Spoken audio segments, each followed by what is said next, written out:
kebudayaan adalah riset yang fenomena berkesenian tentang aktivitas seni tari, seni musik, kemudian seni-seni tradisi lain yang berkembang dalam sebuah daerah misalnya, fenomena ungkapan-ungkapan tradisional dan sebagainya, ruatan massal, dan sebagainya dan sebagainya. Nah, itu harus dipahami bahwa itu hanya bagian kecil dari sebuah riset tentang kebudayaan. Kalau kita mengacu pada pengertian kebudayaan yang disampaikan oleh Klukon misalnya, Kucaraningrat misalnya, Tyler misalnya, mereka jelas menyebutkan bahwa kebudayaan itu adalah aktivitas manusia yang berpola, yang terus-menerus dilakukan sehingga menciptakan habit. Aktivitas berpola itulah yang kemudian menjadi sebuah fenomena kemanusiaan yang layak kita teliti. Bagaimana manusia bekerja, beraktivitas di sawah, beraktivitas di kantor, beraktivitas di rumah tangga misalnya, bagaimana sistem sosialnya, bagaimana sistem keseniannya, bagaimana apa alat yang digunakan, sistem bahasa yang menjadi media komunikasi antar warga masyarakat di sekitarnya misalnya, sistem pengetahuannya, dan terakhir adalah sistem religi.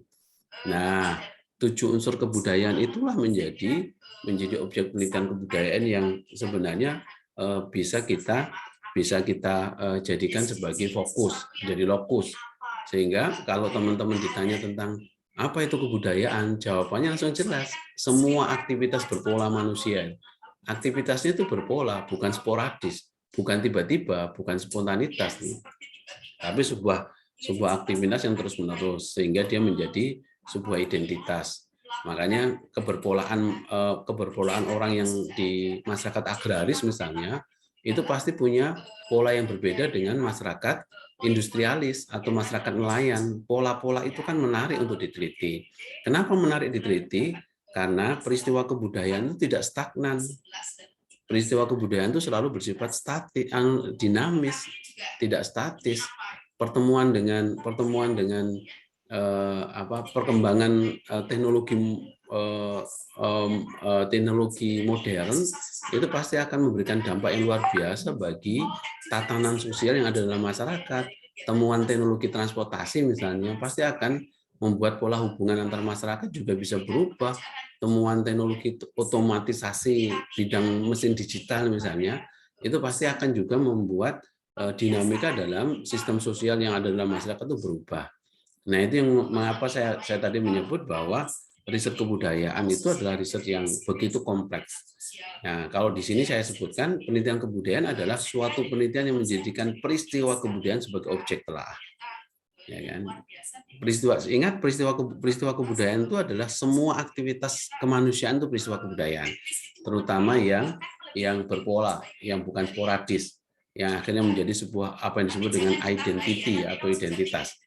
Nah, objek penelitian kebudayaan itu selalu mengacu pada pengertian kebudayaan sebagai, nah ini yang tadi saya sebut, ya kan, mengacu pada keberpolaan itu, ya, yang tadi saya sebut ritme masyarakat agraris itu pasti akan beda dengan masyarakat industrial. Itu ritmenya dari dia bangun tidur, kemudian dia melakukan aktivitas apa, ya kan, kemudian bagaimana mereka berinteraksi sosial antar masyarakat agraris yang satu dengan yang lainnya, bagaimana kemudian mereka membentuk rumah misalnya, bagaimana mereka punya ritual keagamaan meskipun agamanya sama, tapi ritus yang berkembang bisa jadi berbeda antara agraris dengan industrialis. Ya kan, nanti itu bisa menjadi fenomena yang menarik untuk kalian teliti dan kalian temukan kondisi itu di dalam masyarakat. Bentar, ini kok nggak bisa. Nah, definisi kebudayaan saya lepas karena saya yakin teman-teman sudah kita bahas di dua minggu yang lalu tentang fenomena kebudayaan itu apa saja. Nanti,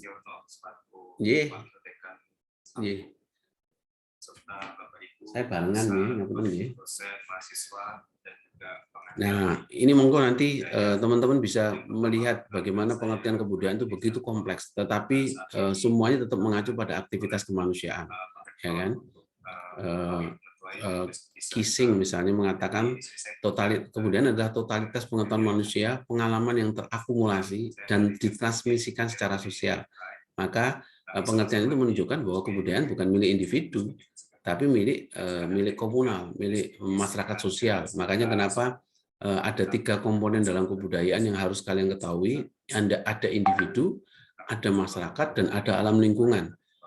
Salah satu hilang di antaranya, maka kebudayaan tidak akan terpenuhi. Gitu. Ya kan? Ada individu melakukan interaksi dengan manusia yang lain, membentuk sebuah sistem sosial.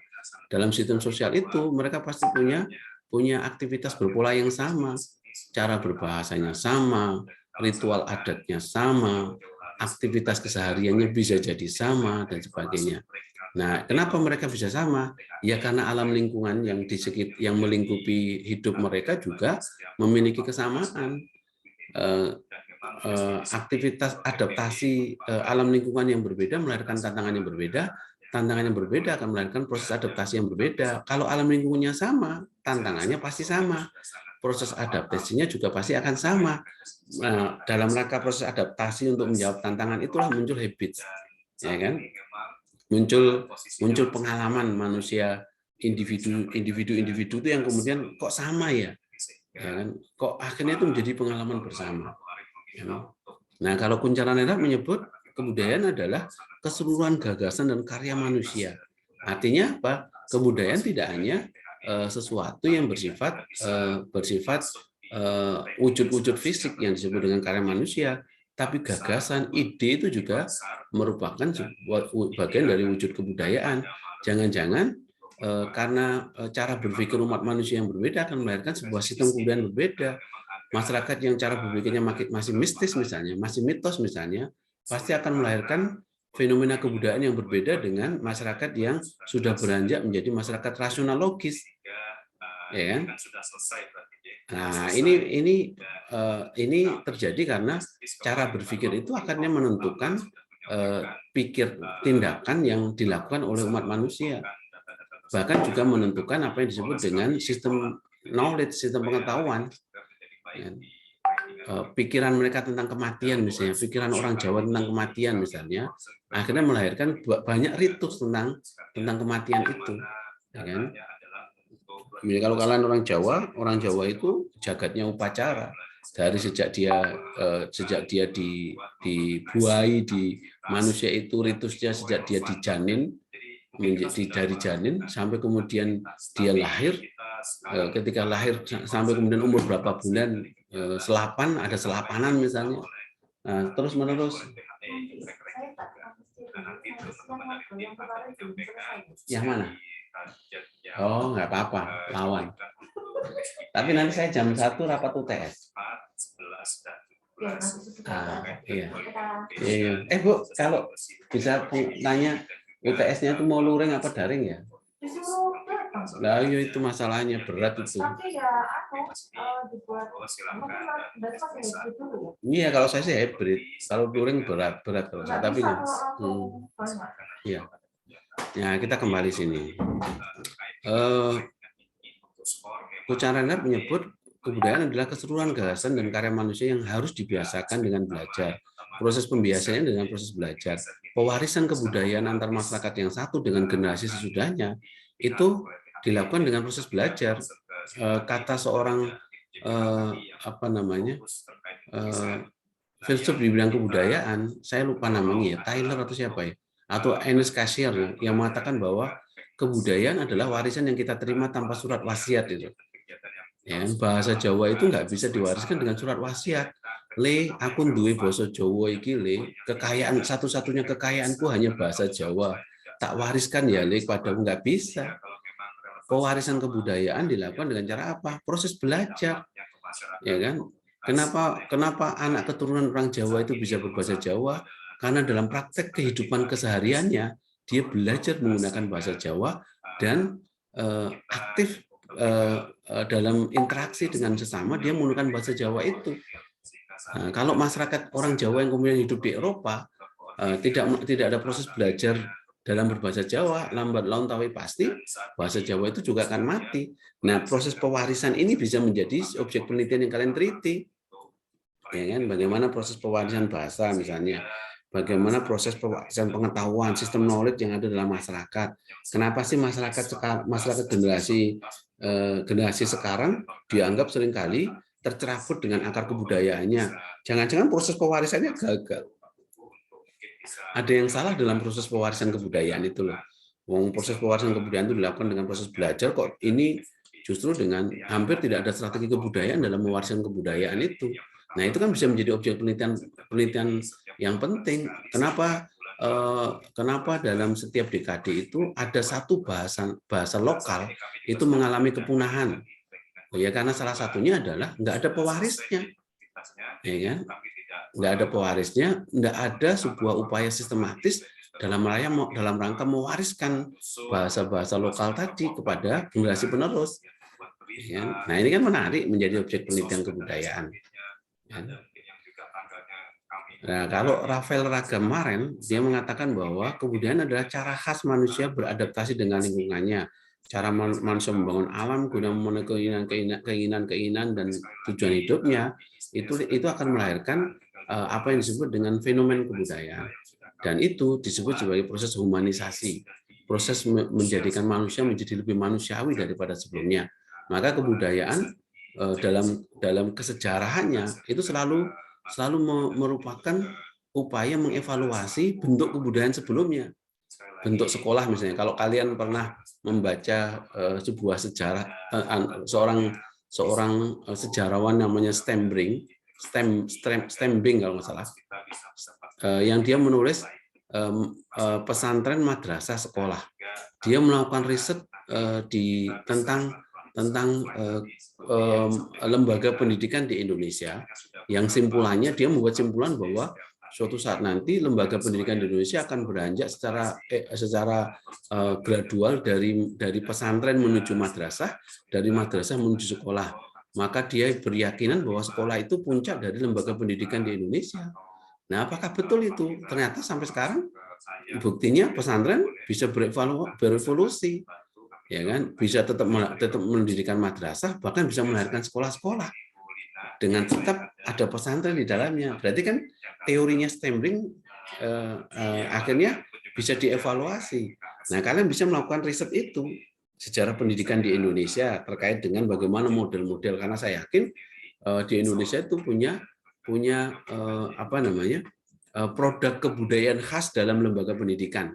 Ingat loh, manusia itu menciptakan peranata budaya dalam rangka memenuhi kebutuhannya. Peranata kebudayaan dalam rangka memenuhi kebutuhan di bidang pendidikan namanya sekolah, namanya madrasah, namanya pesantren. Nah, bisa jadi pesantren itu adalah fenomena kebudayaan yang otentik, yang natural, yang ada di Indonesia ketimbang sekolah. Mungkin ketimbang madrasah. Kalau madrasah jelas ada sentuhan-sentuhan budaya Arab misalnya. Kalau sekolah jelas itu budaya-budaya Eropa, ya kan? Kalau Eropa itu kan jelas berasal dari kata school. Sekolah itu berasal dari school. School artinya waktu luang. Ya kan? Di zaman Yunani kuno dulu, ketika orang mau belajar itu ya hanya pada waktu luang-luang tertentu. Setelah dia bekerja, bermain, kemudian ada waktu luang dia belajar. Nah, di kemudian hari ternyata school itu menjadi waktu wajib. Ya kan? Aktivitas lain baru kemudian mengikuti setelah aktivitas sekolah itu. Kan begitu. Teman-teman sekalian yang kuliah ini kan pasti waktu lain adalah waktu yang sunnah itu. Sementara waktu wajibnya adalah waktu sekolah itu.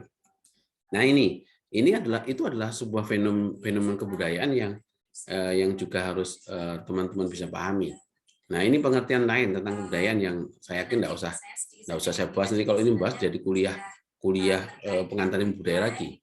Nah, apa problematika penelitian kebudayaan? Ya, yang pertama adalah penelitian kebudayaan memiliki kekhasan yang dipengaruhi oleh eksistensi budaya yang dinamis.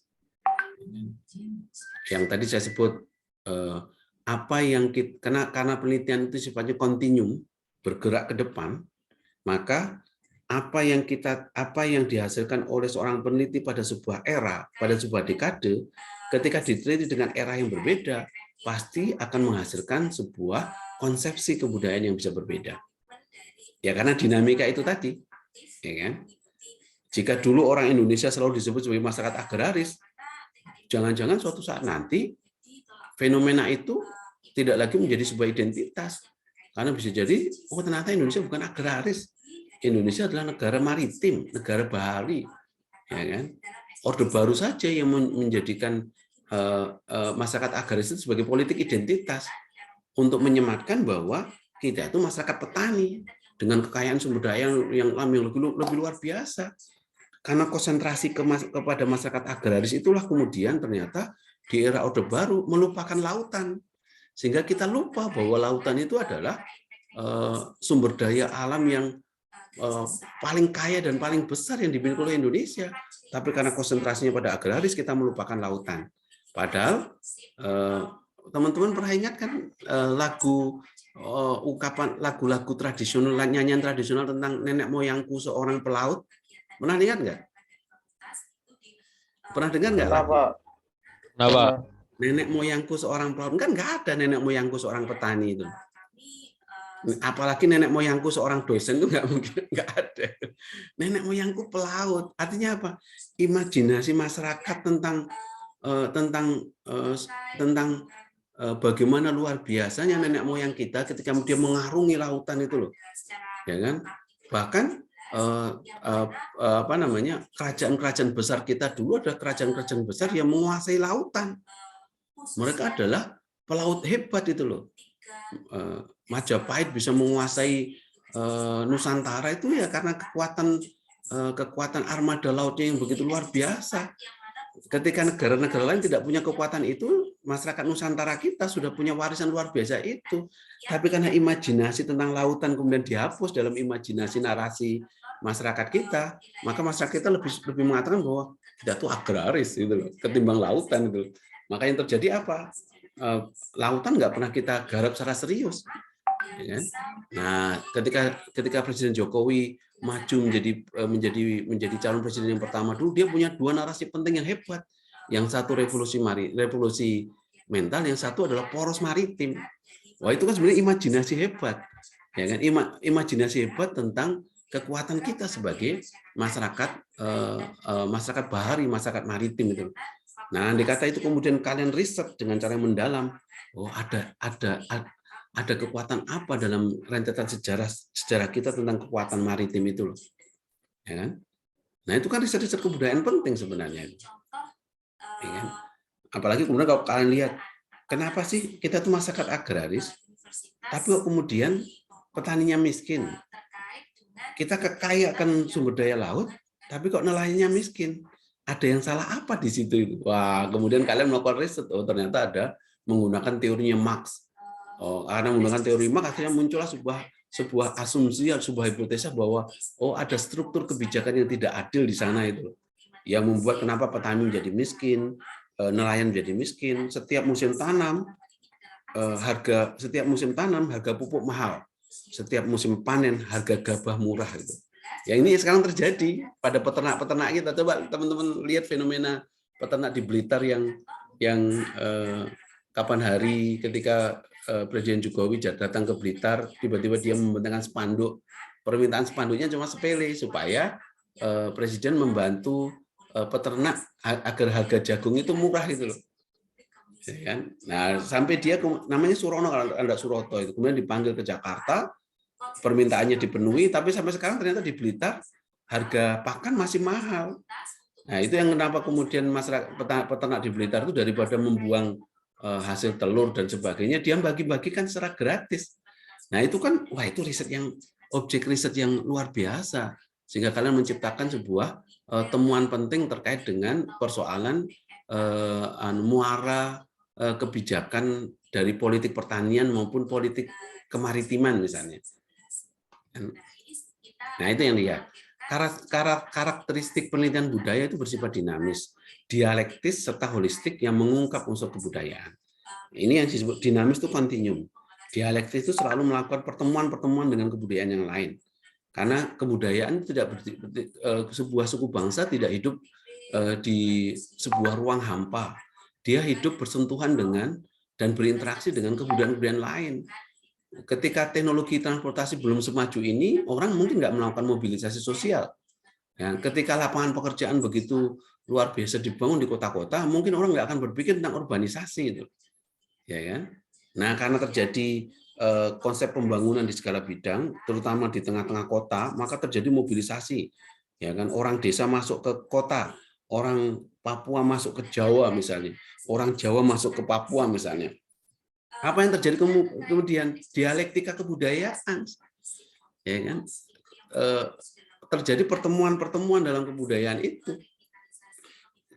Sebuah tesis tentang kebudayaan akan dilawan oleh kebudayaan yang baru.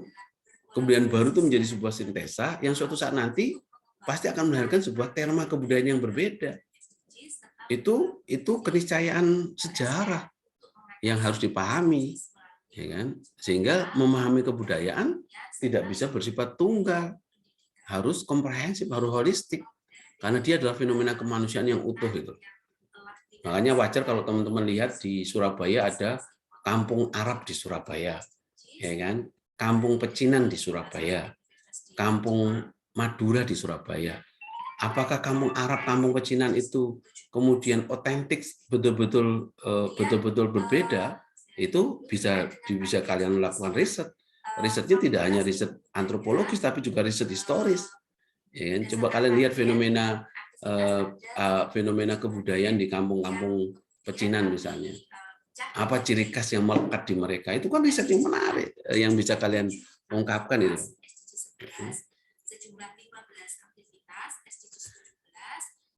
Kenapa selalu berhenti ya?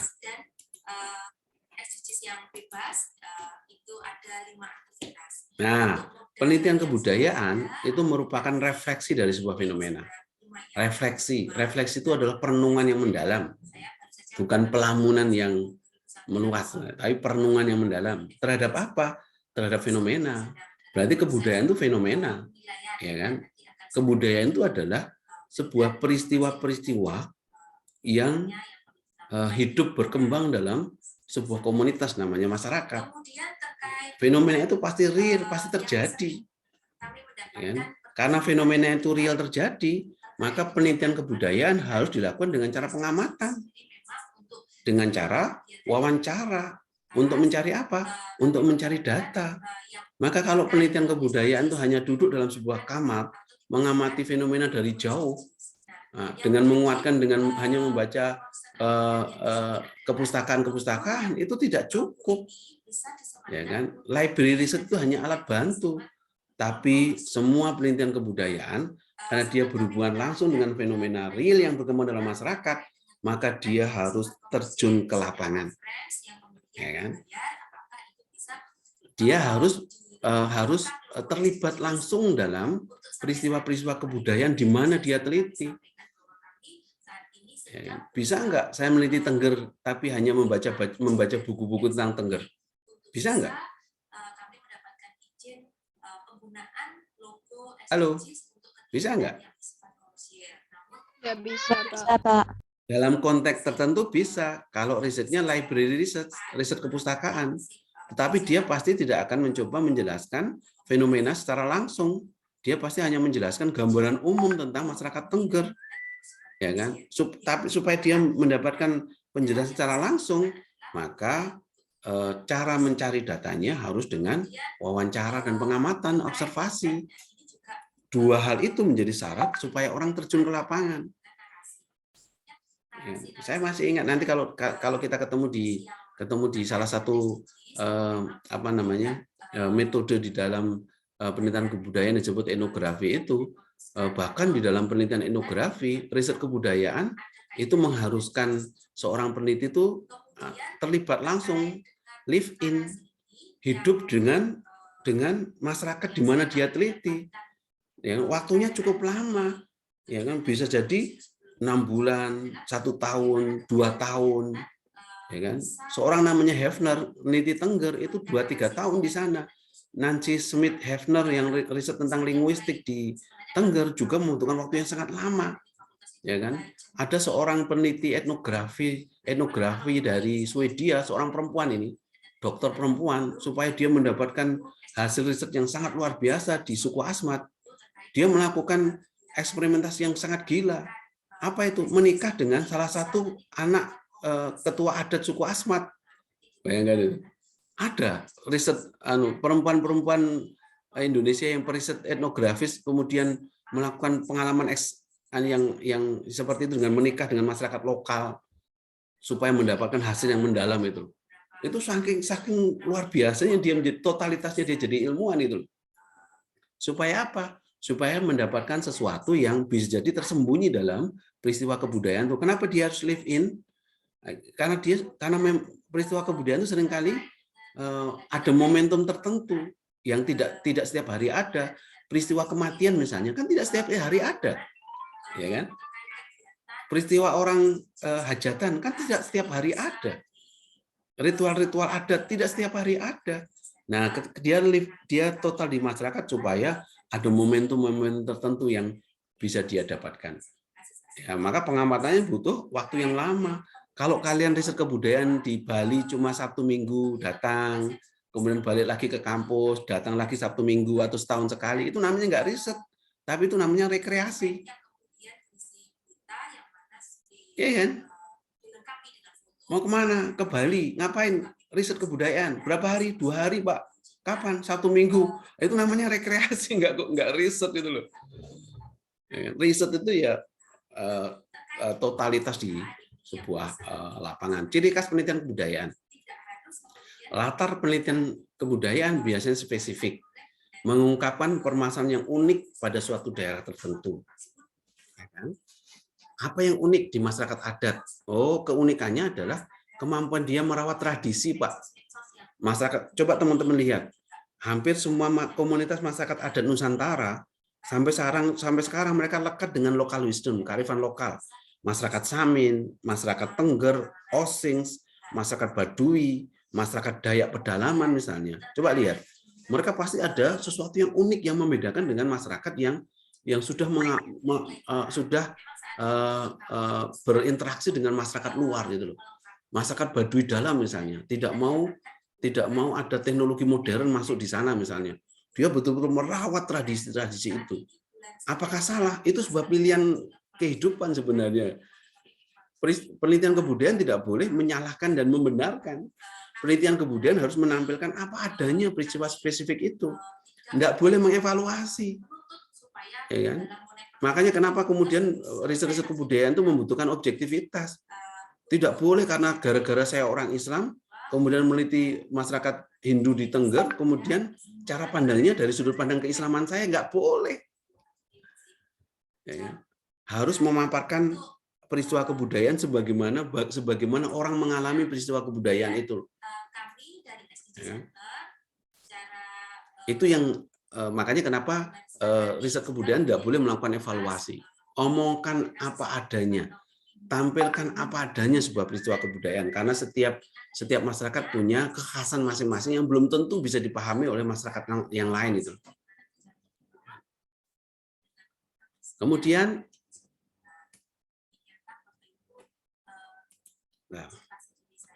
penelitian budaya biasanya mengarah pada penelitian ke lapangan, tadi sudah sampaikan. Tidak sekedar mengandalkan data pustaka. Data pustaka tetap penting karena itu pengayaan informasi. Data pustaka tetap penting karena itu kerangka konseptual. Sebelum kalian masuk ke suku Osing misalnya, suku Tengger misalnya, saya yakin teman-teman harus punya kerangka konseptual tentang Tengger itu seperti apa sih? Kerangka konseptual tentang masyarakat Osing itu seperti apa sih identitasnya? Nah, kehidupan mereka sehari-hari itu seperti apa sih? Informasi awal itu menjadi penting supaya apa? Supaya ketika datang ke sana tidak memunculkan sesuatu yang sifatnya konfliktual. Dengan kita mengetahui ruang lingkup dan seluk-beluk masyarakat adat tertentu, ketika kita datang ke sana, kita akhirnya bisa beradaptasi dengan situasi itu. Seorang peneliti yang tidak punya kemampuan beradaptasi dengan masyarakat lokal, penelitiannya pasti gagal. Itu serius itu. Dan seorang peneliti yang tidak punya kemampuan beradaptasi dengan cara yang baik dengan masyarakat lokal, datang ke sebuah tempat, kok tempat itu kulturnya beda, langsung stigmatik, punya pemahaman negatif. Ya, langsung tiba-tiba langsung melakukan judgement, ini masyarakat yang kotor liar. Pasti hasilnya nggak akan objektif itu. Ya. Rancangan penelitian kebudayaan itu bersifat sementara, longgar, dan lentur. Artinya apa, teman-teman? Kalau kalian membuat proposal penelitian, sudah memiliki sebuah asumsi tentang masyarakat itu, boleh nggak suatu saat ketika datang ke lapangan, ternyata kita ubah asumsi itu, proposal itu. Boleh nggak kira-kira? Halo? Boleh nggak kira-kira? Kita sudah membuat proposal, kita sudah membuat kerangka konseptual, sudah membuat rancangan riset. Tiba-tiba di lapangan, kok fenomenanya beda dengan apa yang kita bayangkan. Boleh nggak kemudian kita ubah rancangan itu? Halo? Boleh, Pak. Boleh. Ini yang disebut riset kebudayaan tidak kaku. Bahkan teori yang sudah kita yakini benar di awal membuat rancangan penelitian, ketika ketemu di masyarakat ketemu langsung, oh ternyata teorinya yang tadi saya sebut teorinya Stembring tentang masyarakat, tentang pesantren madrasah sekolah, ternyata teori ini tidak bisa dipakai. Buktinya masyarakatnya kok sudah berbeda, berubah. Ya. Ini yang disebut bahwa riset kebudayaan itu khas spesifik. Dia beda dengan fenomena lain. Penelitian kebudayaan itu mengandalkan analisis terus-menerus. Bahkan sejak dia di lapangan hingga membuat laporan. Saya itu riset di Tengger itu hampir 2 tahun. Meskipun tidak total 2 tahun. Tapi cukup lama saya melakukan riset di Tengger. 2 tahun itu ya kira-kira 1 tahun itu aktifnya 3-4 bulan saya di Tengger. Kalau 2 tahun ya berarti sekitar 6-8 bulan saya riset di Tengger itu. Ya kan? Totality betul saya di Tengger itu. Nah, rancangan saya berubah total luar biasa, drastis ketika saya ketemu dengan fenomena bagaimana orang Tengger berinteraksi, bagaimana orang Tengger melakukan ritual, bagaimana orang Tengger membangun rumah misalnya. Ya kan? Kenapa orang Tengger yang dulu sejak awal di dalam sebuah buku selalu disebut bahwa orang Tengger itu sifatnya tertutup katanya itu. Ketika saya riset sana kok enggak ternyata itu. Nah, ketika saya riset di awal Tengger ada sebuah fakta misalnya proses interaksi mereka dengan orang luar begitu luar biasa dibangun dengan cara yang bagus. Hanya di masyarakat Tengger ada daerah-daerah lahan-lahan tertentu yang tidak boleh dimiliki oleh orang luar Tengger. Nah, ini yang menarik. Kenapa bisa seperti itu? Nah, akhirnya kemudian saya menemukan banyak fakta baru tentang peristiwa Tengger. Itu saya teliti di sekitar 2007-2008. Nah, kalau sekarang saya datang ke Tengger lagi, bisa nggak kemudian hasil saya di buku Demokrasi Kultural ala Tengger dan Karakter Bangsa dan Kearifan Lokal, belajar pada orang-orang Tengger, bisa nggak hasil penelitian itu kemudian berubah ketika saya teliti sekarang? Bisa nggak kira-kira? Bisa, Pak. Kenapa bisa terjadi perubahan? Karena kebudayaan itu dinamis, Pak. Nah ya, dinamika itu terjadi karena apa? Masyarakat berkembang, Pak. Ya, masyarakat itu berkembang karena ada banyak faktor yang membuat mereka berkembang. Ya kan? Misalnya pertemuan dengan masyarakat lain. Kemudian tingkat pendidikan yang berubah, pertambahan penduduk misalnya. Itu pasti akan mengubah tatanan kebudayaan yang terjadi pada masyarakat.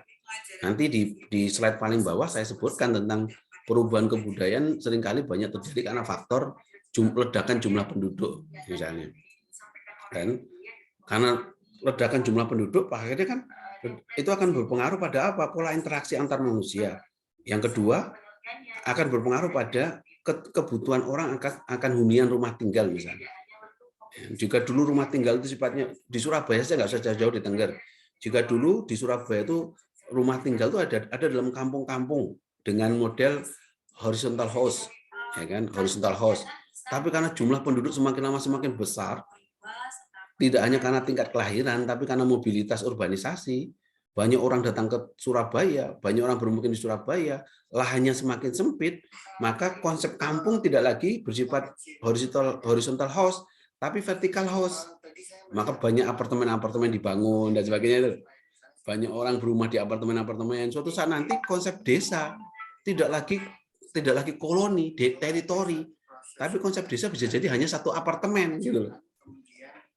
Itu sangat mungkin terjadi. Misalnya syarat desa itu kan tidak lebih dari 400 kepala keluarga. Lah apartemen sekarang itu bisa 500 sampai 1000 kakak. Jadi nanti bisa jadi satu desa itu hanya satu apartemen. Kan jadi itu fenomena yang selalu tidak pernah kita sangka-sangka datangnya. Nah, kemudian ciri khas kebudayaan yang lain adalah penelitian kebudayaan selalu bersifat sementara. Selalu mudah berubah dan sangat lokatif. Sangat mudah berubah ya karena tadi dinamika. Tetapi karena punya keyakinan bahwa perubahan fenomena kebudayaan itu tidak berlangsung bim salah bim. Pasti butuh proses. Mungkin waktunya ya cukup panjang lah. Ya antar dekade bisa 5 tahun, bisa 10 tahun gitu loh. Kalau kalian melihat pada 7 unsur kebudayaan dari mata pencarian sampai pada sistem religi, yang paling mudah berubah adalah mata pencarian. Yang paling mudah berubah, ya kan? Mata pencarian akan berpengaruh pada alat yang digunakan, akan berpengaruh pada sistem sosial, akan berpengaruh pada sistem kesenian, akan berpengaruh pada sistem bahasa, berpengaruh pada sistem kesenian, berpengaruh pada sistem pengetahuan, berpengaruh pada sistem religi. Sistem religi adalah sistem yang kalau toh dia berubah, perubahannya membutuhkan waktu yang sangat panjang. Sangat panjang. Karena dia terkait dengan pengalaman Edwardes, pengalaman batin manusia itu. Sistem religi.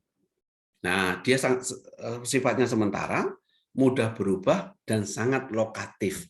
Artinya sangat lokatif adalah tergantung pada area di mana kita riset itu loh. Apa yang kita temukan di Tengger tidak serta-merta bisa sama dengan apa yang kita temukan di masyarakat Osing. Apa yang kita temukan di masyarakat Arek belum tentu sama dengan apa yang kita temukan di masyarakat Pandalungan. Kenapa bisa terjadi seperti itu? Ya karena aktivitas kemanusiaannya itu berbeda satu sama lain dalam beradaptasi dengan alam lingkungan. Kemudian penelitian kebudayaan itu beda dengan eksak. Kalau eksak itu kan mencari fenomena yang sifatnya umum, general.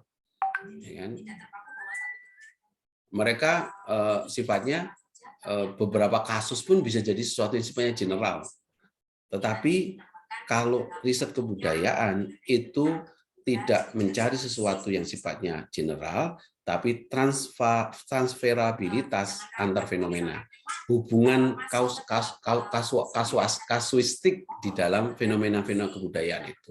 Akhirnya apa? Sesuatu yang sifatnya induktif, penelitian kebudayaan itu, sesuatu yang sifatnya kasuistik, karena setiap fenomena kasusnya bisa berbeda-beda satu sama lain. Wong satu objek kebudayaan aja itu bisa melahirkan fenomena yang berbeda ketika ruang waktunya berbeda diteliti. Ya. Masyarakat Tengger yang ada di Probolinggo, yang ada di Sapi Kerep sampai ke Cemara Lawang itu bisa jadi berbeda dengan fenomena masyarakat Tengger yang ada di Tosari, di Wonokitri, di Ranupane. Ya kan? Itu bisa jadi berbeda. Makanya kenapa kemudian riset kebudayaan tidak berusaha untuk mencari sesuatu yang sifatnya general. Kalau general itu risetnya di Tengger, hasilnya bisa akumulatif, di tempat lain juga bisa diperlakukan yang sama. Nggak bisa seperti itu. Mungkin satu lagi. Kalau riset-riset eksak kayak riset-riset medis misalnya itu kan general. Penyakit COVID ya akhirnya apa yang perlakuannya di sini dengan tempat lain akan menjadi sama, tetapi riset penanganan kebudayaan terkait dengan coronavirus itu bisa jadi fenomena yang berbeda. Ya, kenapa prokes di masyarakat tertentu bisa berjalan sangat baik, tapi protokol kesehatan di masyarakat lain kok tidak bisa berjalan baik? Apa yang terjadi seperti itu? Ya kan, akhirnya pendekatan kasuistiknya bisa berbeda satu sama lain. Kalau kalian datang ke Madura, kenapa prokesnya nggak bisa berjalan dengan baik? jangan-jangan imajinasi orang Madura tentang penyakit corona itu berbeda dengan imajinasi orang-orang masyarakat kota lain, ya kan? Mereka lebih nyaman menyebut corona sebagai apa yang namanya itu ya, toun ya. Teman-teman dari Madura ada nggak di sini? Wabah itu kalau bahasa Maduranya apa? Yang Madura, yang Madura. Siapa sih Madura itu? Gak harus ngaku. Feby. Saya bukan Madura, Pak. Cuma daerah saya deket Madura semua. Nah, Ya kalau ngomong ya toun itu tadi, Pak. Toun itu kan wabah. Tapi dia lebih nyaman itu daripada menyebut COVID-19. Kenapa nggak disebut toun misalnya itu? Ya kan? Istilah-istilah lokal seringkali lebih mudah dipakai untuk strategi kebudayaan dalam rangka melawan sebuah virus. Ya kan? Daripada pandemi, kenapa nggak ngomong pagebluk misalnya? Itu istilah lokal. Dan istilah itu penting ternyata dipakai. Itu riset kebudayaan seringkali dipakai dalam rangka untuk bagaimana kita melakukan pendekatan pada sebuah peristiwa-peristiwa kebudayaan. Penelitian kebudayaan bersifat holistik, tidak parsial, tapi integral dan interaktif. Ya kan? Meskipun kita sifatnya kasuistik, ya kan, tetapi cara melihat sesuatu yang sifatnya kasuistik itu harus melihat dari berbagai sudut pandang. Karena peristiwa kebudayaan tidak berdiri sendiri. Ya kan? Mengapa orang Tengger kok makan kalau makanan pokoknya nasi aron, nasi jagung, misalnya seperti itu. Ya. Kalian pernah merasakan nggak nasi aron, nasi jagung pernah ngerasain nggak? Sekarang di beberapa tempat sedang mulai digiatkan lagi untuk kembali mengkonsumsi nasi aron itu. Ya. Kalau kita kan terbiasa dengan nasi beras, ya kan? Karena terbiasa nasi beras. Kenapa kita nasi beras ya? Karena revolusi hijaunya Orde Baru yang memaksa setiap orang harus menanam padi dan memasak nasi. Itu revolusi hijau. Padahal dulu orang Jawa itu makanannya ketela, gaplek dan sebagainya itu. Apakah ketela gaplek tidak bisa dikonsumsi menjadi makanan pokok? Bisa saja. Sekarang sudah ada sebuah kegiatan-kegiatan mengedukasi publik untuk beralih makanan pokok. Ya kan? Orang Eropa nggak makan nasi juga nggak masalah itu. Misalnya seperti itu. Anak saya yang paling kecil itu malah nggak suka nasi, anak saya yang paling kecil itu. Kecuali nasi itu digoreng gitu loh. Sudah berubah warna dan berubah rasa dia mau. Tapi kalau nasi putih, makan apapun ada nasinya itu selalu satu upo nasi aja sudah ditunjuk-tunjuk itu. Ya ini ya kayak imajinasi tentang nasi itu seperti apa ini. Sampai sekarang nggak suka nasi anak saya. Akhirnya harus diubah ya jadi makanannya ya jadi roti, nugget, ya, kayak orang Eropa itu. Bapaknya makan nasi. Itu. Nah inilah kekhasan penelitian kebudayaan yang menjadikan manusia itu sebagai kekhasan kebudayaan itu yang menjadikan manusia sebagai titik pusat penelitian, baik individual maupun kolektif. Subjek penelitian kebudayaan adalah manusia dalam sebuah komunitas, kan gitu kan? Manusia dalam sebuah komunitas, sehingga dia disebut sebagai individual maupun kolektif. Kenapa? Karena peristiwa kebudayaan merupakan peristiwa insaniah khas manusia. Karena manusia yang menciptakan kebudayaan. Manusia sering memanfaatkan simbol dalam hidupnya, sehingga penelitian kebudayaan juga seringkali menjadikan ikhwal simbol menjadi objek kebudayaan. Makanya disebut man is animal symbolikum, manusia adalah binatang yang menciptakan simbol, ya kan?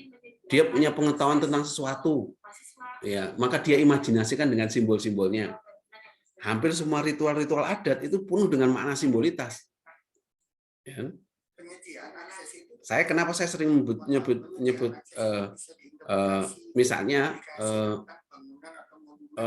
cerita-cerita rakyat itu penuh dengan makna simbolitas untuk mengajarkan tentang pedoman kehidupan bagi masyarakat sekitarnya itu. Nah, simbol-simbol itu kan penuh dengan nilai yang bisa kita jadikan sebagai sesuatu yang bisa kita teliti. Kan? Alat yang digunakan oleh masyarakat tertentu itu juga simbol, ya kan? Dan itu pasti punya maknanya. Kenapa di Jawa itu namanya keris? Keris itu punya makna simbolis seperti apa sih? Loknya kok 7, ada loknya kok 9, bengkokannya itu loh. Ya kan? Kenapa kok pakai keris? Kok bukan tombak? Itu kan menarik. Kan? Kenapa lo-nya itu lekuan? Di masyarakat Jogja itu, di Keraton Jogja, keris itu lo-nya 9, bukan 7. Ternyata itu mengimajinasikan sebuah sistem kearifan lokal bahwa pewarisan kerajaan itu enggak boleh sampai angka 10. Ya, sehingga kemarin terjadi perdebatan kan tentang Sultan Hamengkubuwono ke-10 itu kan. Raja itu selesai pada angka 9. Makanya kenapa kalau kalian datang ke Imogiri, di Imogiri itu makamnya para sultan, di sana hanya berhenti sampai 9. Makanya sekarang si Sultan Hamengkubuwono 10 mencari makam baru yang berbeda gitu loh. Nah, kan menarik, kok angka 9? Apakah ini imajinasi ini sama dengan para wali di Jawa yang hanya 9 itu loh. Nggak boleh ada wali ke-10. Karena wali ke-10 itu sampai pada derajat kenabian. Makanya kenapa Sesiti Jenar dimatikan dalam tradisi para wali. Kan menarik itu kan. Sesiti Jenar dimatikan dalam tradisi para wali. Sehingga kalau kalian membaca bukunya Agus Sunyoto atau bukunya Abdul Munil Mulkan atau Profesor Dr. Simo tentang Sesiti Jenar, itu adalah pertarungan antara pertarungan simbolitas antar wali itu, ya kan? Sehingga nggak boleh wali kok 10 itu loh. Angka itu hanya sampai pada 9, nggak sampai pada angka 10. Nah, ini kan simbol yang menarik kalau dibongkar. Kok bisa ya? Nah, tugas kita membongkar narasi-narasi yang tersembunyi itu. Itu terkait sama pemenuhan jumlah target sebetulnya. Di sekitar kita banyak simbol-simbol itu. Bahkan nggak usah sekarang di era modern simbol-simbol banyak dilakukan. Kira-kira di era modern itu simbol-simbol yang dipakai oleh manusia apa yang bisa menarik untuk diteliti kira-kira? Ayo kira-kira. Apa contohnya kira-kira?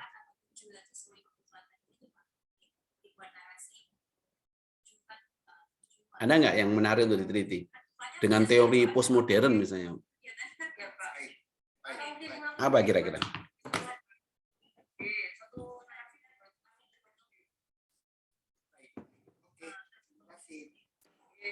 Halo, apa kira-kira?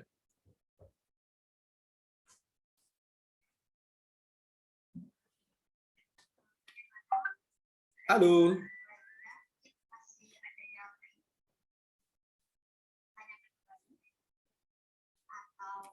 Apa kira-kira?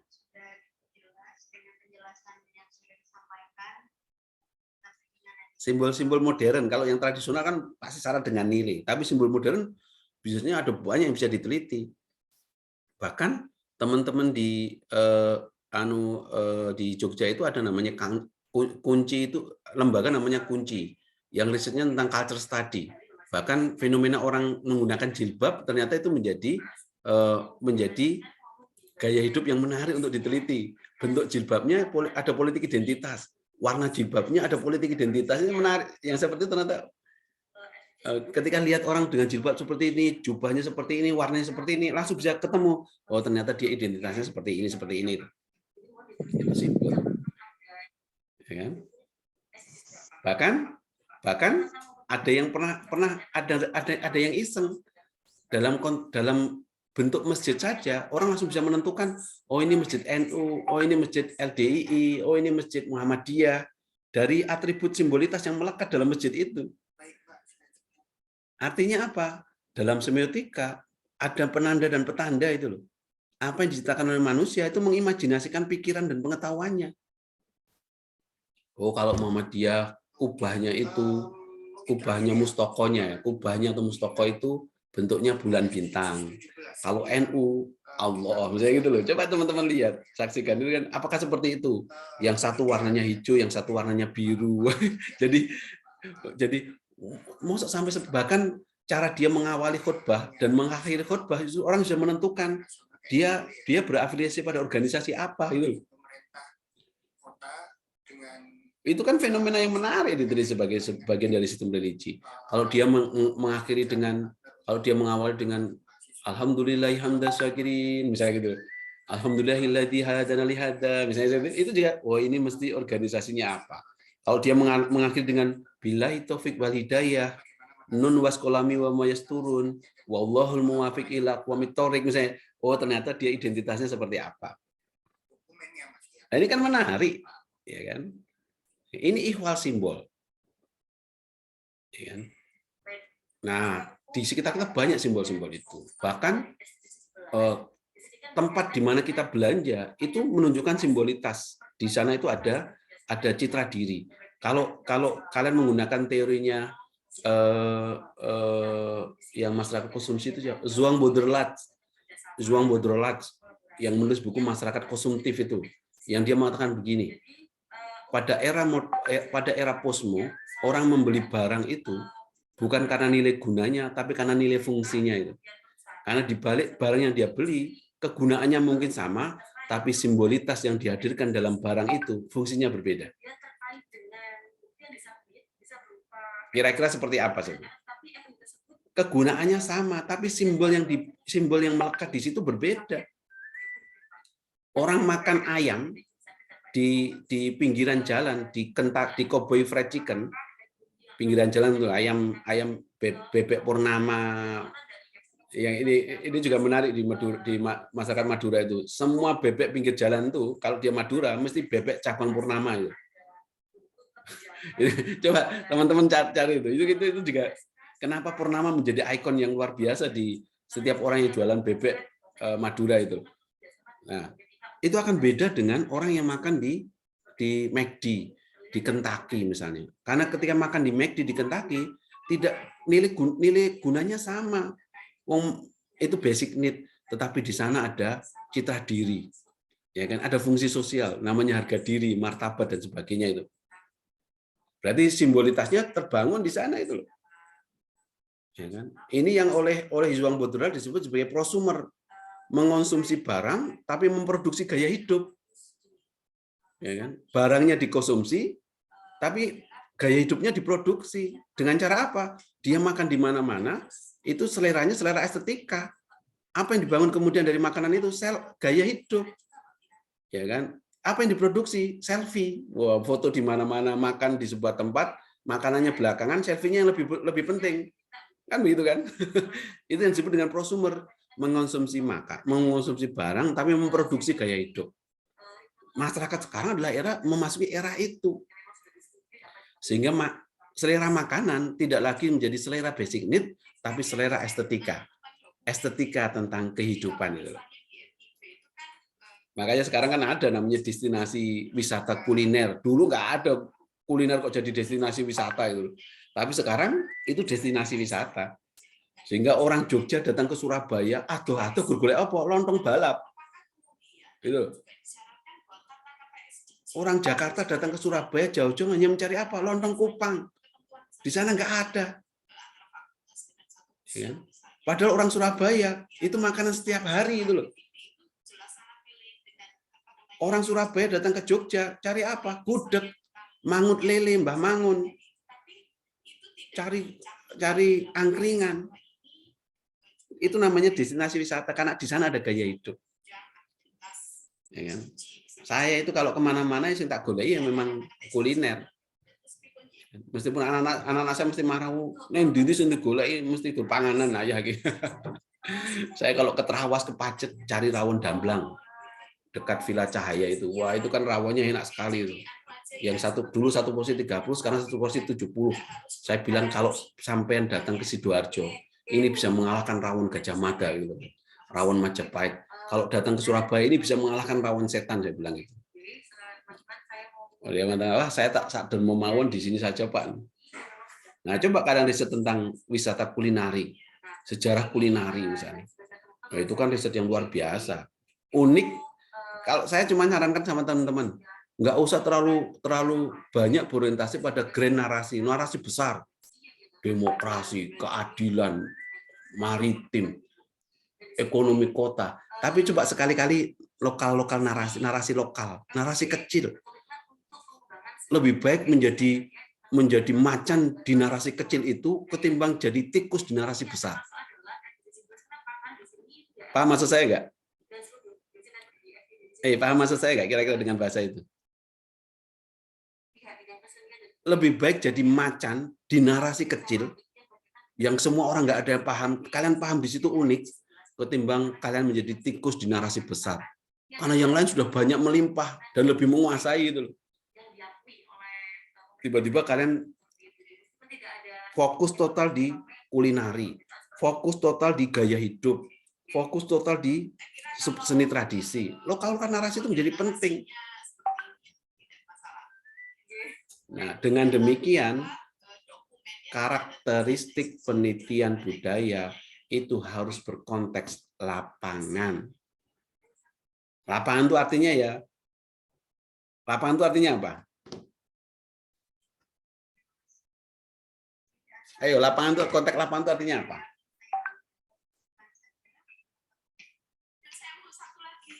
Harus diinggriskan kan ya beritanya ya, saya baru keinget ini enggak dalam bahasa Indonesia tetap kan enggak masalah kan ya?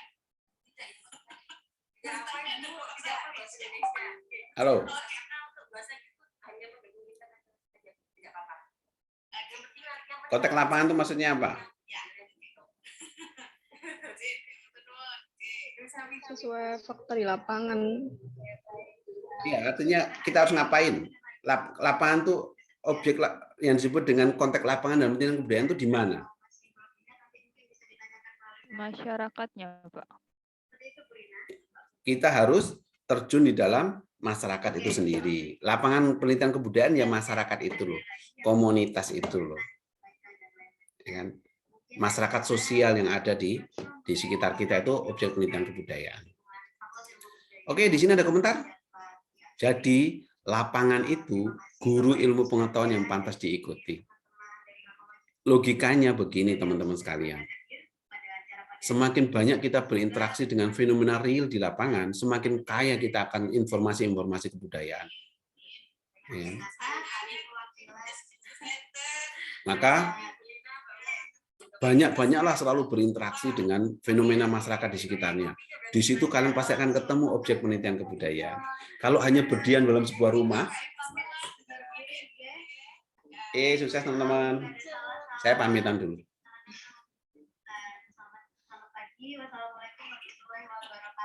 Waalaikumsalam.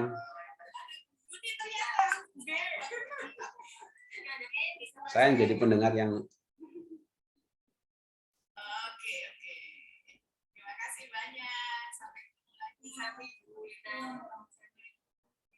Kono Pak Bu Sekjen loh ini.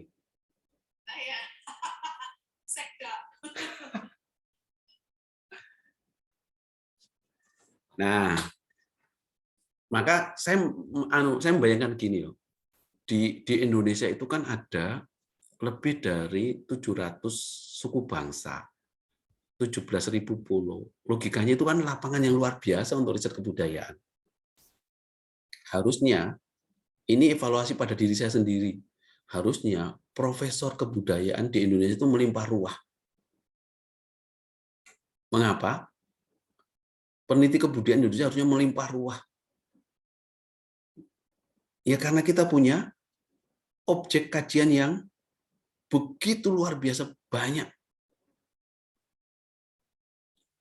Tapi ironisnya justru orang-orang lain yang meneliti kita. Makanya kenapa Indonesianis itu lebih banyak daripada ilmuwan asing yang bicara tentang Indonesia itu lebih banyak sekarang itu ketimbang orang Indonesia sendiri yang bicara Indonesia itu. Nah, ini tamparan telak sebenarnya pada kita. Harusnya kalau ada kuliah sastra Inggris, sastra Jepang, HI, itu ya tetap belajar kebudayaannya nasional. Dengan kemampuan bahasa Inggris dan kemampuan bahasa Jepang lah dia bisa memperkenalkan bagaimana adat dan tradisinya Indonesia itu loh. Bukan malah menghamba pada kebudayaan Inggris dan kebudayaan Jepang. Logikanya kan seperti itu, saya membayangkannya kayak gitu. Nah, ini tantangan kita ke depan teman-teman sekalian. Nah, informan budaya, profesor sesungguhnya dalam penelitian kebudayaan itu siapa? Bukan peneliti. Ya kan? Profesor sesungguhnya dalam penelitian kebudayaan itu adalah informan. Pelaku kebudayaan itu sendiri. Kenapa? Ayo kenapa? Halo. Kenapa ya? Kita mengenal lebih lebih dalam, Pak, daripada profesor yang cuma membaca dan melihat sekilas.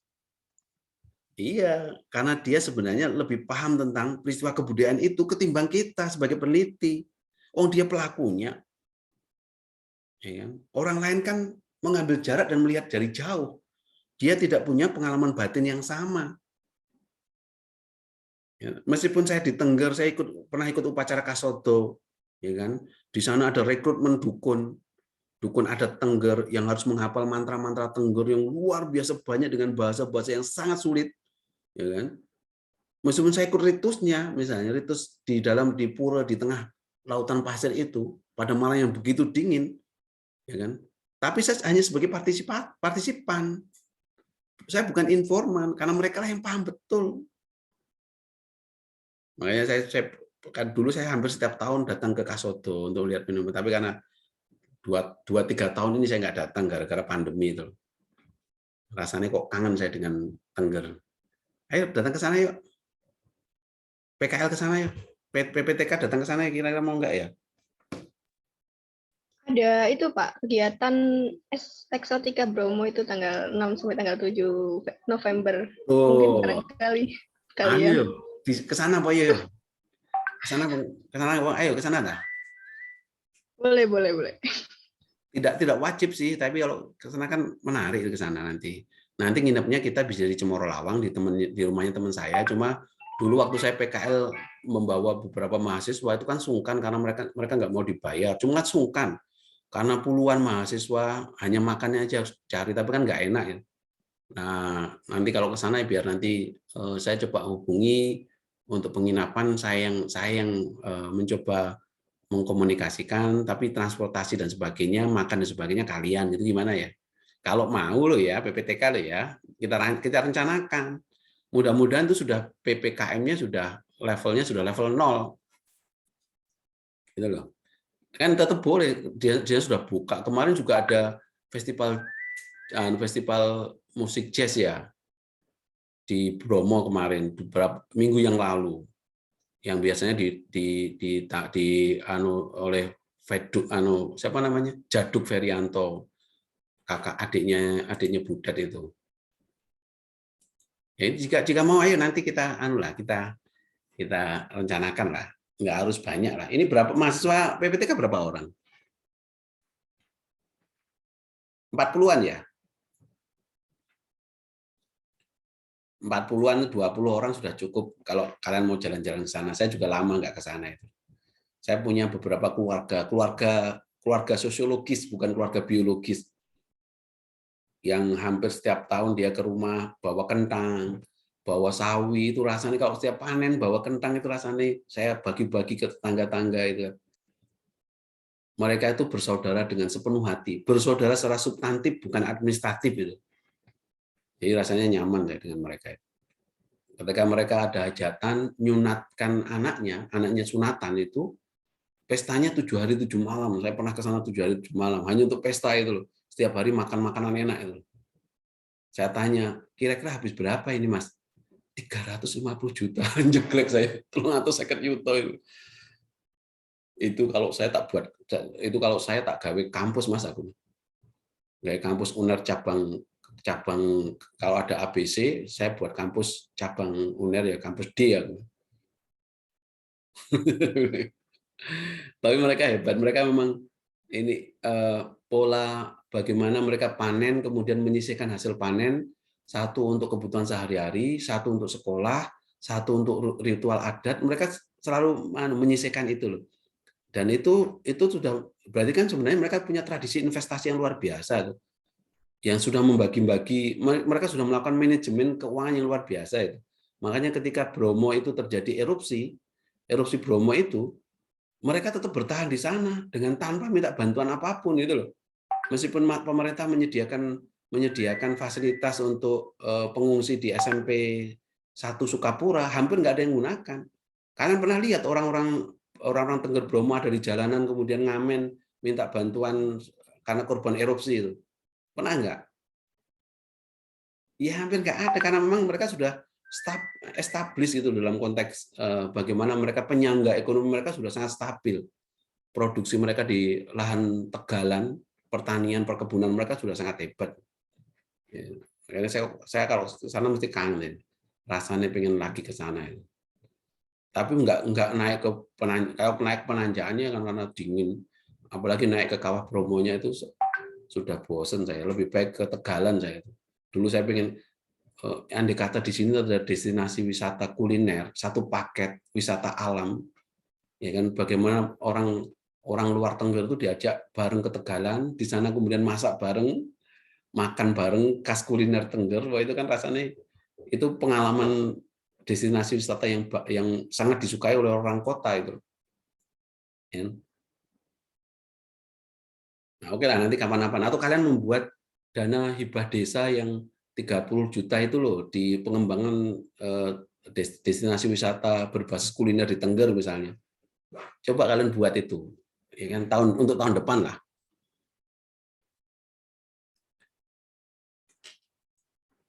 Oke, ada pertanyaan, teman-teman? Halo, ada komentar? Ini kenapa nggak bisa jalan ya?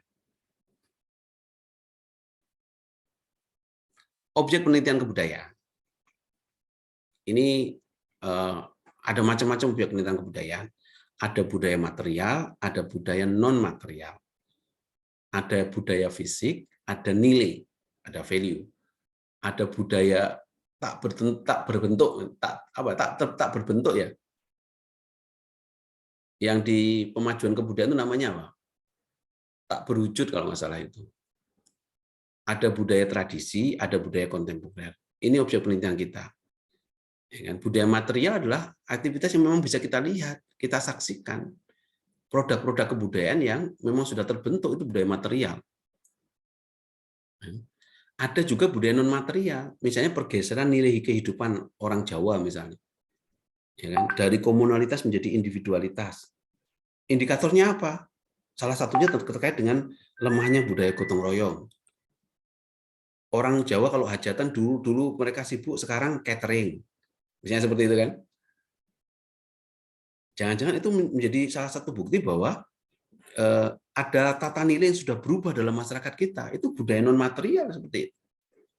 Ada budaya tradisi dan budaya kontemporer. Budaya tradisi adalah budaya yang menjadi kebiasaan sejak dulu, sejak masa lampau sampai sekarang terwariskan terus-menerus.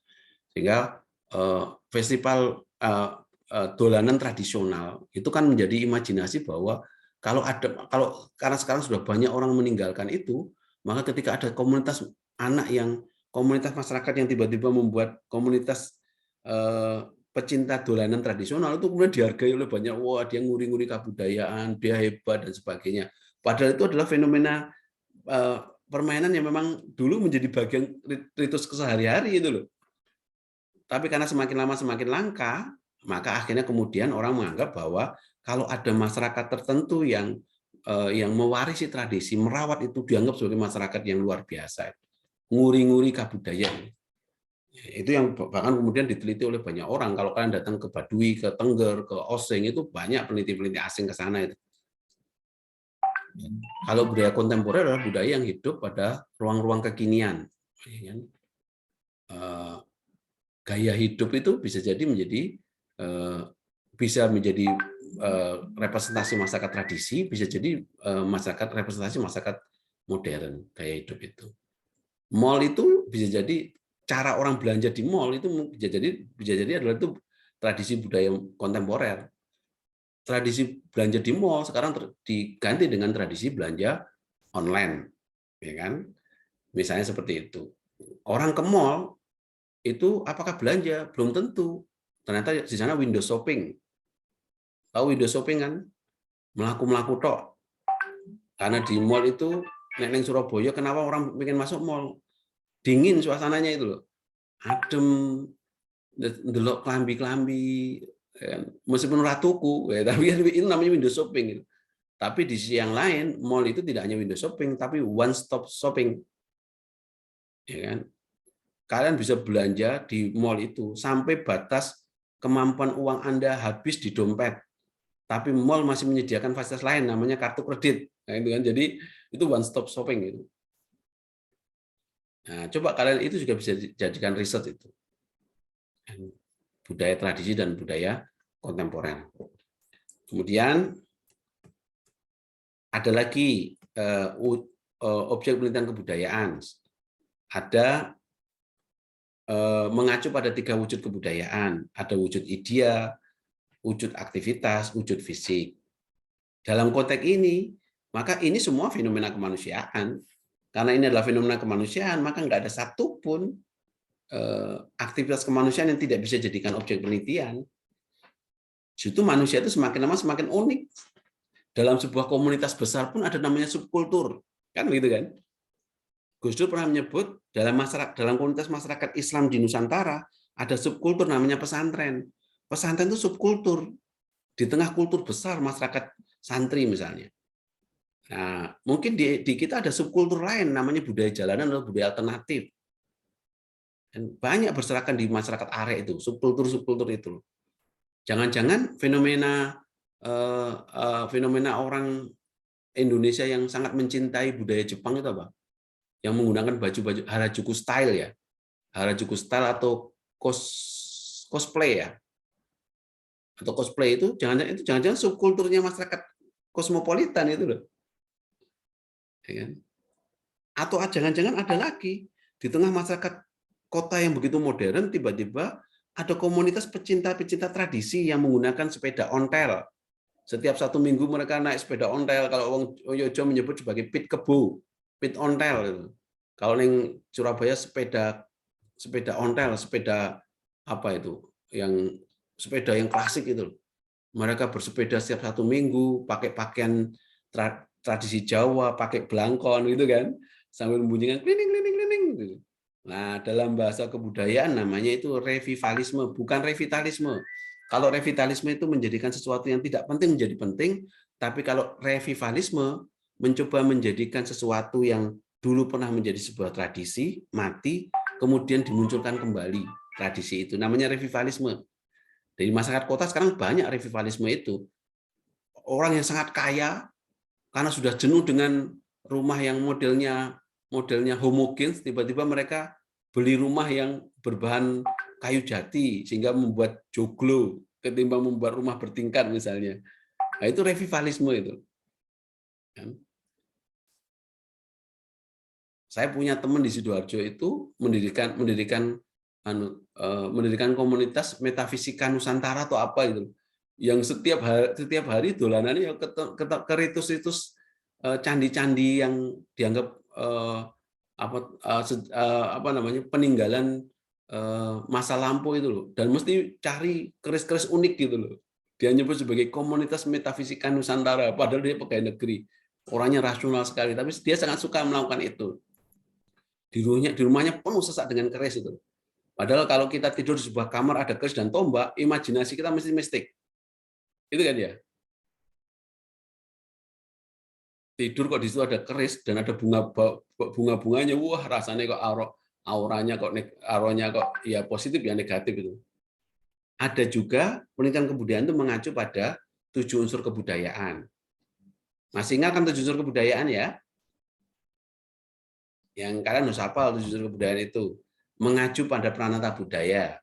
Pranata budaya itu ya tadi lembaga-lembaga tradisi, ada lembaga pendidikan, ada lembaga kesenian, ada lembaga kesehatan, ada lembaga lembaga agama, ada banyak pranata budaya itu. Ya.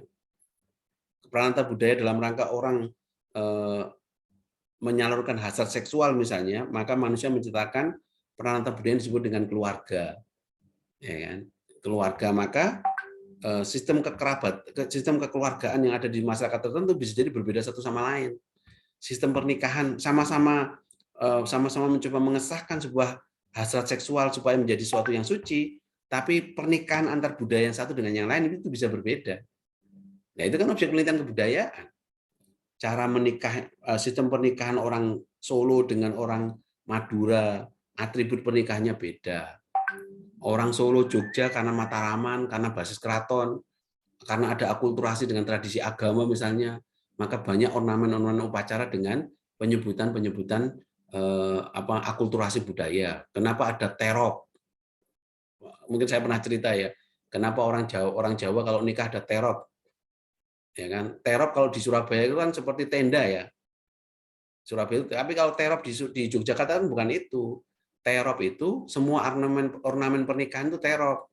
Ada pisangnya, yang ada pisang yang sudah mateng, ada janur kuningnya. Itu. Kenapa perlu itu? Kata-katanya karena terop itu berasal dari kata ta'aruf. Ta'aruf itu memperkenalkan. Maka orang menikah itu harus diperkenalkan secara publik, jangan disembunyikan. Kalau disembunyikan jadi fitnah. Itu kan menarik itu. Itu kan simbol yang wah itu apik kalau diteliti itu. Kenapa di setiap kampung-kampung itu di depan bahkan dalam masjid-masjid di depan masjid itu ada gapuro. Kenapa kok namanya gapuro? Oh, ternyata dari kata istighfaro, al-maghfuro. Kan itu kan menarik. Wah, itu kan berarti model akulturasinya itu seperti ini toh. Kenapa orang Kenduren itu kalau nerima kenduren, orang Jawa selalu mengatakan lagi nompo berkat. Kenduri itu besekannya disebut sebagai berkat. Berkat dari kata barokah. Barokah itu kebaikan gitu loh. Ya kan? Kenapa orang Jawa kalau dia hamil 7 bulan hamil, maka ada tradisi namanya tingkepan. Wah, dengar nggak tingkepan? Tingkepan itu ada modin pemangku adat Jawa, tapi yang sudah beragama Islam biasanya, datang membawa sebutir kelapa muda, cengkir, ya kan, kelapa muda yang digambar dengan janoko. Gambarnya mesti janoko, nggak mungkin cakil, nggak mungkin cengkuni. Kenapa? Karena itu adalah sebuah doa supaya jabang bayi yang lahir nanti berbudi luhur seperti janoko. Kalau dia laki-laki, dia parasnya tampan dan berbudi luhur namanya janoko. Atau janoko berasal dari kata jannatuka, supaya anak itu suatu saat nanti menjadi ahli surga gitu loh. Makanya nggak ada modin kok gambar sengkuni, gambar buto hijau itu kan nggak ada. Masa pengarep-arep anaknya lahir jadi buto itu kan nggak mungkin kan. Nah, imajinasi ini kan menarik itu loh. Ya kan? Itu kultural itu loh. Kalau ditabrak-tabrakan dengan agama, konflik akhirnya. Wong itu fenomena kebudayaan, itulah kemampuan para wali yang mencoba menjadikan budaya sebagai media penyebaran agama. Maka kalau saya menyebut dalam banyak tradisi itu, intinya agama, bungkusannya budaya itu loh. Itu lebih baik daripada intinya budaya, bungkusannya agama. Fenomena modernitas kelas menengah, agama kelas menengah sekarang itu kan intinya budaya, tapi bungkusannya agama itu loh. Performanya itu agama, tapi bungkus isinya cuma budaya. Kan lebih baik intinya agama dibungkus dengan nama budaya. Daripada intinya budaya, bungkusannya agama. Nah, fenomena sekarang banyak terjadi seperti itu. Wah, langsung kaget. Wah, ini jadi fenomena menarik diteliti. Iya, saya dulu pernah mau meneliti tentang euforia Islam menengah kota itu loh. Yang saya pengen riset tentang bagaimana gaya hidupnya ibu-ibu kelas menengah kota kalau dia pengajian itu loh. Yang nggak mau disuruh-suruh, nggak mau dilanggar-langgar, tapi membuat komunitas pengajian sendiri, komunitas pengajian Az-Zahra. Nanti guru-gurunya yang sudah terkenal di kemudian itu menarik. Saya pernah melakukan riset itu, ngaji di resto-resto, ngaji di hotel-hotel, bakti sosial dan sebagainya itu. Tapi itu fenomena menarik. Apakah itu menunjukkan kebangkitan beragama kelas menengah kota atau fenomena skripturalis itu dari sekuler tersantrikan itu. Saya sedang riset itu. Dari yang tidak paham agama tiba-tiba tersantrikan sehingga berubah gaya hidupnya, semuanya harus disar'ikan gitu loh. Saya pengen melakukan, ini bukan persoalan benar salah loh. Ini sebuah objek penelitian yang menarik. Ya kan? Dari yang tidak pernah baca kitab-kitab tiba-tiba langsung hidupnya penuh dengan wajah-wajah syar'i, semuanya dituding-tuding kalau salah itu loh. Ini bid'ah, ini salah dan sebagainya itu loh. Padahal nggak bisa baca alif batak sakjim hak gitu loh. Tapi saya pernah melakukan riset itu. Saya pengen sekali riset itu loh. Islam kelas menengah kota, bagaimana fenomena terjadi.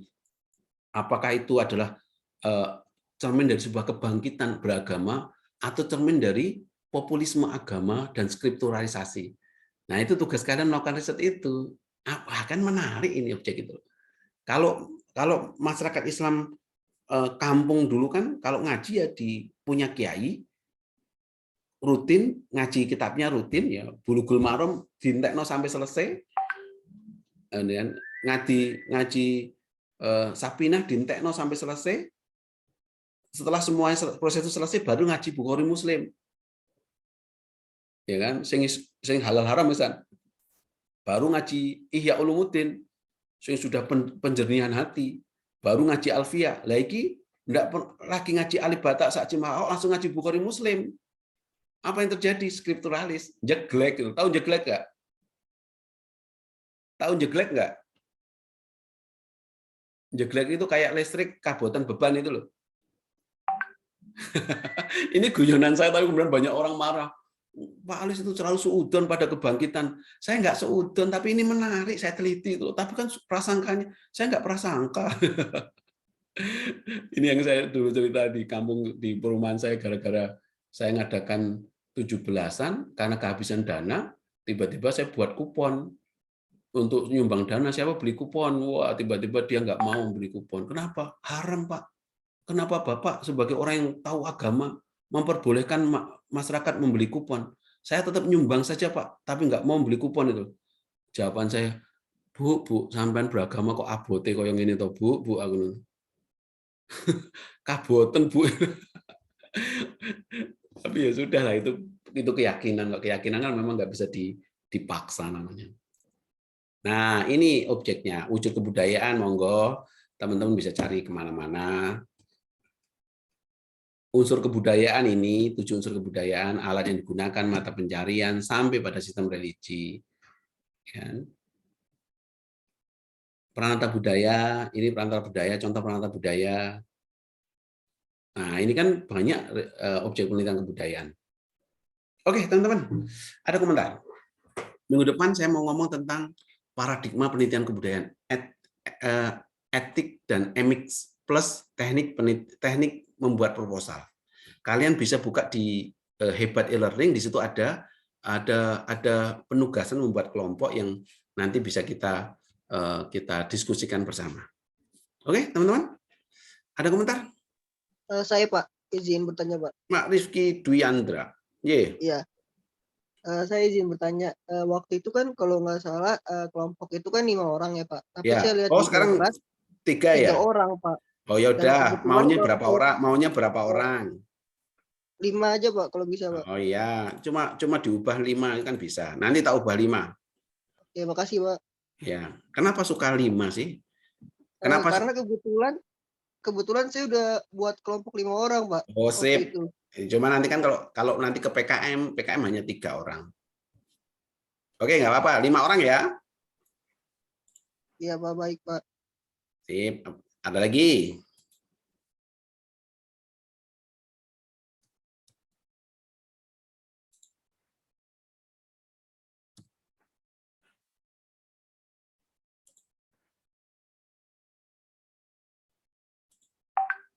Ada lagi? Halo? Kalau tidak ada, kita ketemu minggu depan. Ya kan, kalian baca materi asinkronus lah, bacalah materi yang ada di aula. Dan jangan lupa baca buku ini ya, Metode Penelitian Kebudayaan. Saya nggak kelihatan ya. Metode Penelitian Kebudayaan. Yang itu bisa, nah ini teman-teman, buku ini bisa dibaca. Buku ini ya semua materi yang ada di dalam yang saya sampaikan dan Pak Ihsan sampaikan ada dalam buku ini. Metode Penelitian Kebudayaan, karangan Suwardi Endraswara. Oke, teman-teman sekalian, kita ketemu minggu depan. Sekian, Assalamualaikum warahmatullahi wabarakatuh. Selamat siang, sehat selalu, semangat selalu. Minggu depan kita sudah mulai merencanakan hybrid. Kalau teman-teman ada yang mau ikut di kelasnya Pak Ihsan, daftar aja ke Pak Ihsan ya, yang hari Jumat besok bisa hybrid. Kalian kan belum pernah datang ke kampus ya? Ini 2000 berapa? 2020 kan? Nah, boleh daftar ke Pak Ihsan. Iya, Pak. Daftar ke Pak Ihsan. Nanti setelah kalau uji coba ini berhasil, minggu depan kita akan merencanakan beberapa kelas untuk hybrid separuh. Kalau ternyata itu bisa prokes, ya semuanya bisa. Mudah-mudahan bisa luring lah. Hidup itu lek-lekan sajalah. Yang penting lek-lekan. Gitu ya. Terima kasih. Saya tutup ya. Oke, Pak.